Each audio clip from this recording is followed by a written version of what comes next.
Catus, Maximus here, talking about this GearWrench 15-inch Taiwanese half-inch dry breaker bar.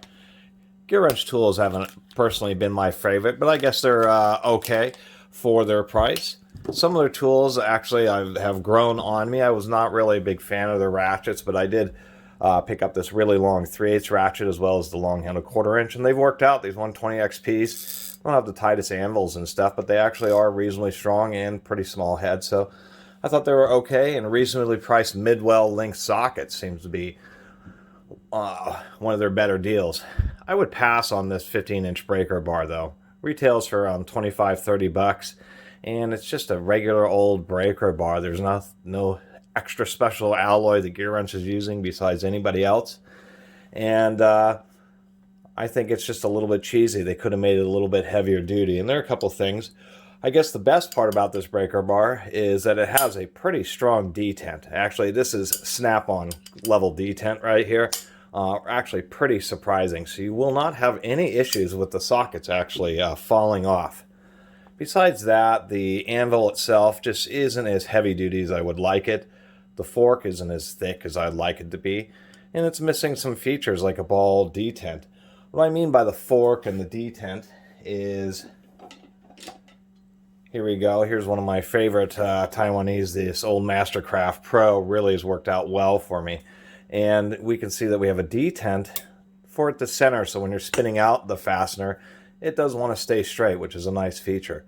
Something else that's missing, and I was actually a little bit disappointed, is if we look at this Mastercraft Pro, it really is pretty heavy duty because the way the head tapers, so that the roots of each of the tangs on the fork are just really extra thick. And so if we compare that with the GearWrench, it's a little bit hard on top of each other. The Mastercraft Pro is a little bit wider right at the base of the forks. If I can just get this lined up, you can just see that. And so I kind of wish GearWrench would have done this. This Mastercraft Pro, I used cheater bars and broken wheel axle nuts or fasteners with. God, I have a hardest time with words. Words aren't my greatest skill.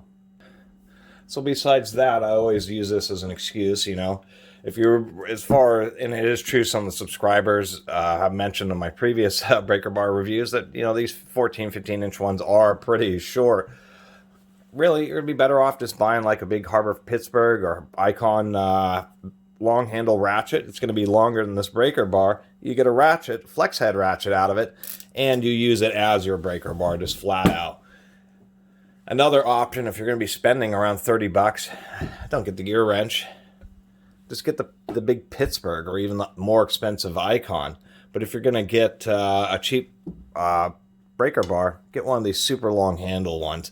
These Pittsburghs do flex a little bit, but you're just getting a huge amount of length.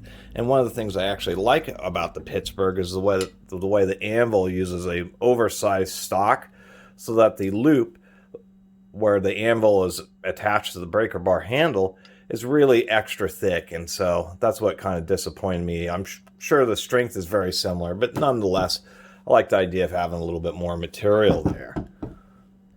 As far as other breaker bars that could be considered better than this GearWrench that you may want to look at, you could always look at a Williams. These things are pretty nice.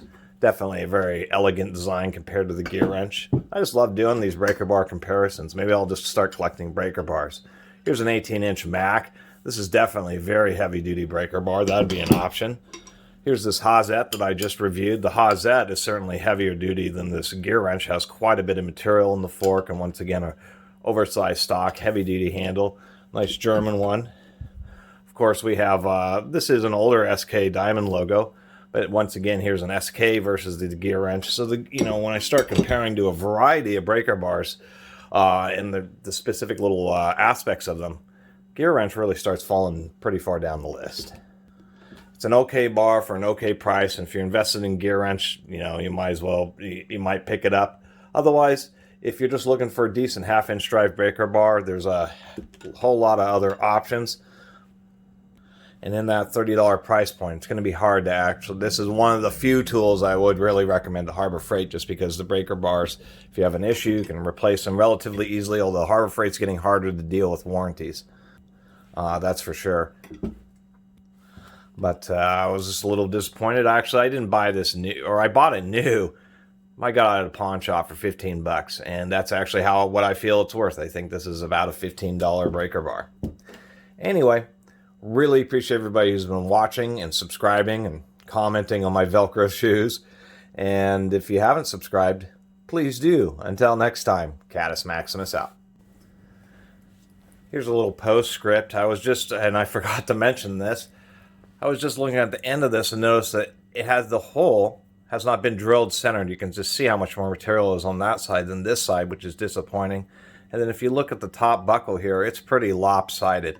Particularly this side, look at that. It just kind of goes like this and then curves down. Really just not very good grinding on the fork of this breaker bar at all. Really kind of disappointed.